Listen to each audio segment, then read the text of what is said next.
Hi, this is Spencer from Synapse Trading. So today, I actually got quite a few questions from one of my blog readers right after downloading and watching the Trading Foundation workshop, right, the online version. So I thought I'll take some time to answer some of the questions and answers.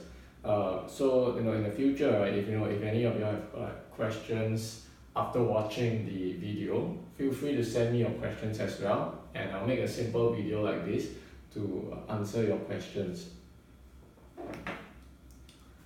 So the first question is your current risk management at 1% or 2%? So risk management, 1% versus 2%. So actually this is something that is really quite subjective because it is due to personal preference. So during the video, I actually said that I use a 2% money management rule. So that is kind of the default that is found in many books. They always tell you to only risk 2% of your capital. So for example, if say this is the counter, right, this is the price movement, and you decide to make an entry over here, right, let's say you decide to buy, right, so this is your entry price and your stop loss, which you place below over here, and your target you place somewhere over here. So the amount that you are going to risk, right, your 2%, right, this is the amount that you risk, right, and the amount that your potential profit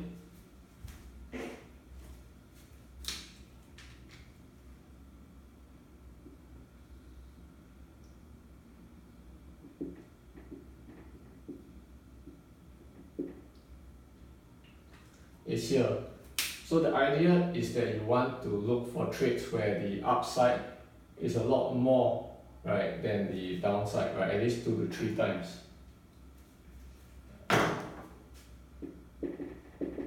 So the challenge becomes, so the question actually is, for this risk, right, is it 1% or 2%, right? And the question and the answer to that is that it really depends, because at the end of the day, the idea about risk management is you want to find a position, you want to take the risk amount that can help you maximize your returns, but at the same time minimizing your risk.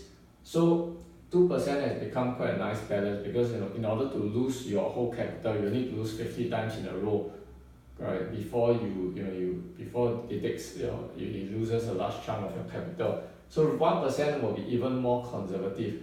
But of course the trade-off, right? So with trading, it's all about trade-off. The trade-off, if you use 1%, is that your profit will be less. But at the same time, your P&L will be more smooth, because whenever you lose, your drawdown will be smaller. You only lose 1%, just that the gains will also be slower.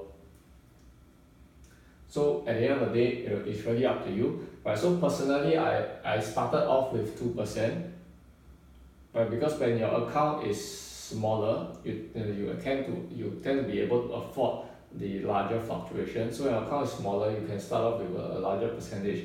And usually as the accounts get bigger, let's say your account is more than 50,000, then you will slowly switch to a 1%, because the actual dollar amount starts to feel too significant, and you don't want to risk like such a large fixed value. So after that, so what happens is usually people start higher and then they slowly move to a smaller percentage. So that is for risk management. And the next question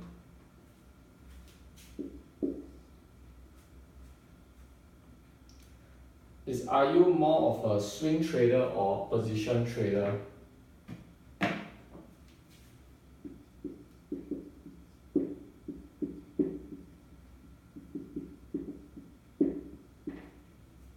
Okay, so first, what is the difference between swing trading and position trading? So based on the books that I read, the usual definition is that the biggest difference between swing and position is that for position, you tend to take a much longer term approach. Means you are actually holding the stock and riding it through many different swings, right? So for example, if you look at say a counter like this, right? A position trader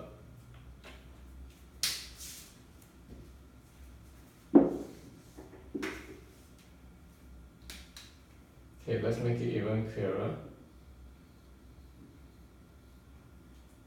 So a position trader aims to capture the large trends, right? So for example, if you enter here, your target might be very far, right? So your target, you might only close the trade over here after sitting through all these swings. So that is for position trading, capture the large trends. Whereas for swing trading, you actually can capture, you can actually enter here, right? Exit here, enter here, exit, enter, exit. Right. So within one large positional move, there are actually many swings that you can capture.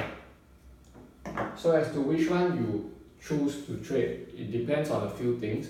First is whether you have the time to capture this, right? Because if you want to capture the smaller swings, it means that you need to be slightly more active. Because if it's a position trade, you can actually take the position, hold it for a few weeks, a few months, and you don't have to check. Whereas if you are doing swing, you may need to check like once a day so that you can capture the smaller swings in the market. And second has to do with the psychology, meaning some people are able to sit through all these fluctuations. Some people find it very uncomfortable. So if you find uncomfortable, then you'll be more suited to a swing approach, because you don't like to see. Can you imagine, you are in the money and then the next day you are much less in the money, and then the next day you are in the money again, next day you are not in the money. So this creates a lot of emotional turmoil if you are unable to totally detach from the market. So personally, I find that swing is something that is a more something that I prefer. There's actually a third kind of method called scalping. So scalping is even smaller scale. For example, within each swing, you can actually break it down into even more smaller movements. So scalpers actually trade those even smaller movements. Okay, but that I wouldn't recommend, because that is for a more advanced crowd. Third, what is your stop loss strategy and exit strategy?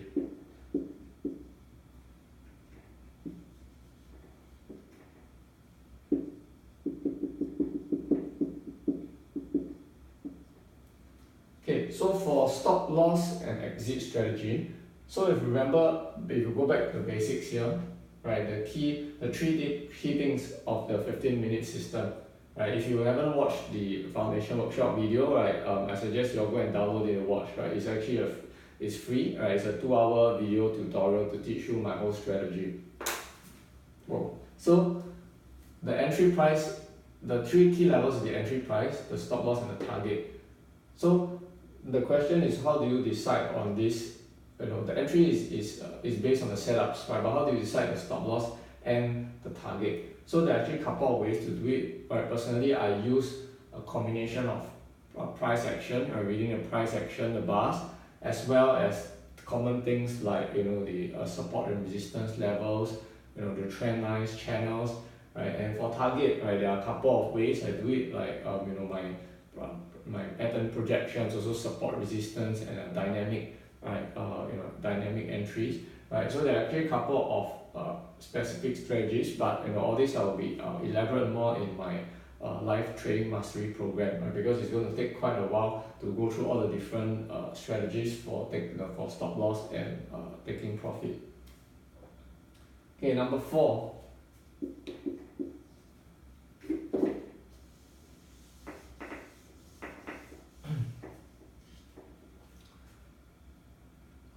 Okay, number 4, the question is actually on scaling up.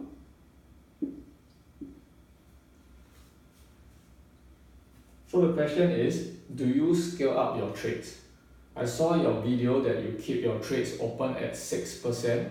So if your trades are at 6%, you totally stop trading, even if there's a good trade setup.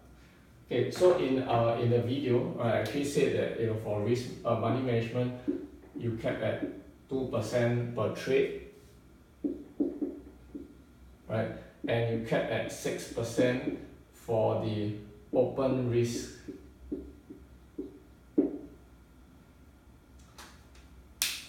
Right, so open risk actually defined as, if let's say all your existing positions at one time all get stopped out, right? What is the maximum total loss that you can take, right? So I actually kept that at 6%.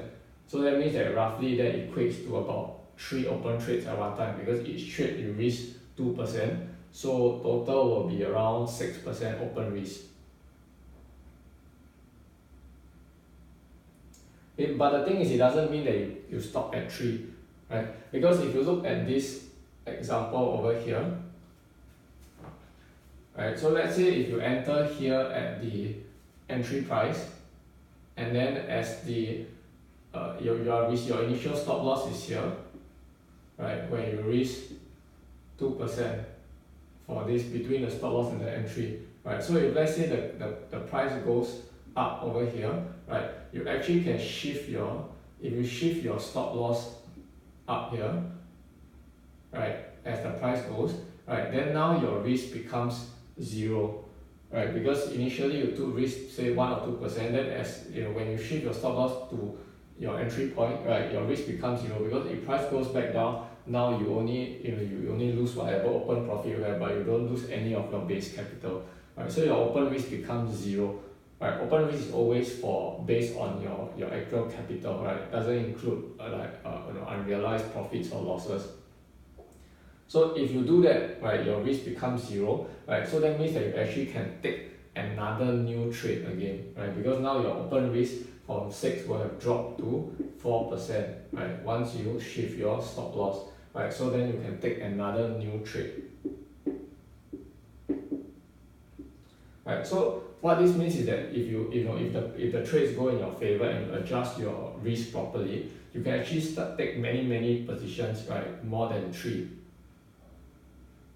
Okay, so part of the discipline is that if your open risk is at 6, right, then of course if you can't find any way to reduce it, then you shouldn't take any new trades, right? But if let's say what if there's a really good trade, right? Then you will need to evaluate your existing trades, right? If you feel that the new trade is so much better than whatever existing trades that you have, then the solution is quite simple, right? You just need to close some of your existing trades so that you can open new trades.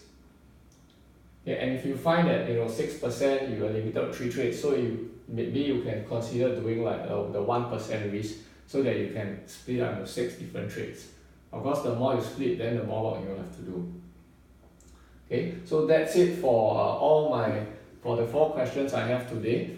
Right, so I hope you all have learned something useful, and also it's clarified, right, some of the pointers in the video. So going forward, if you have any new questions, feel free to just drop me an email, post a comment, and most importantly, join our free Facebook discussion group. Right, currently we have about 6,000 members, but we're growing very quickly every day, because in there, that is where you can really see the day-to-day updates as well as the discussion from all the members.